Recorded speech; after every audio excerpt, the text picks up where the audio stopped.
In the last 2 years, the number of millionaires has jumped 33%. It's jumped to 8.2 million millionaires in America, and virtually all of them are self-made. You know the old question they asked Willie Sutton, the bank robber, why do you rob banks? He said, well, that's where the money is. Well, being in the top 10% is where the money is. So what you have to do is you have to pay any price and make any sacrifice to get into the top 10% in your field. I've never really viewed myself as particularly talented. I've viewed myself as, slightly above average in talent. And where I excel is ridiculous, sickening work ethic. While the other guy's sleeping, I'm working. While the other guy's eating, I'm working. Here I was struggling in my late 20s, and I learned this. It was a breakthrough thought, is that everybody's in the top 10% started in the bottom 10%. Everybody who's doing well was once doing poorly. Everybody who is at the top of your field today was once not even in your field at all and didn't even know it existed. I have an unfair advantage, I went to war. And at war, I'm alive because other guys died for me.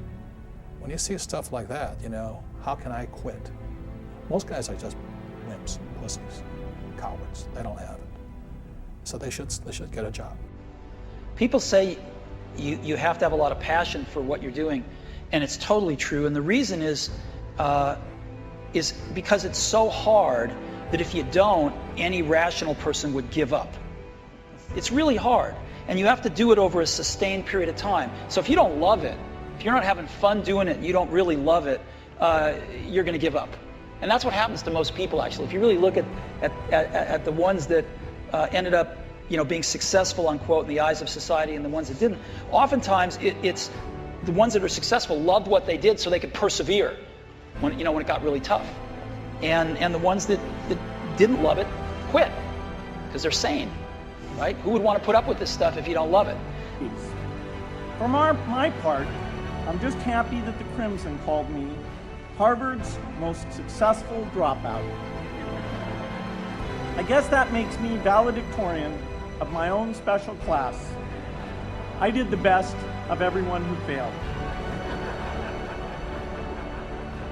But I also want to be recognized as the guy who got Steve Ballmer to drop out of business school.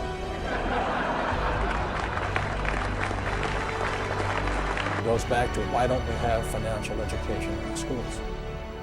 Good question, right? Right. And how come the tax laws are different for different people? Make up your mind. I made up my mind.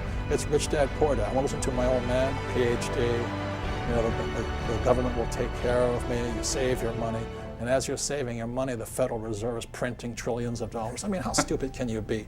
And invest your money for the long term in a well-diversified portfolio of mutual funds, send it straight to Wall Street so that they can pay their brokers $10 million a year bonuses. I mean, how stupid does a person have to be? I mean, wake up.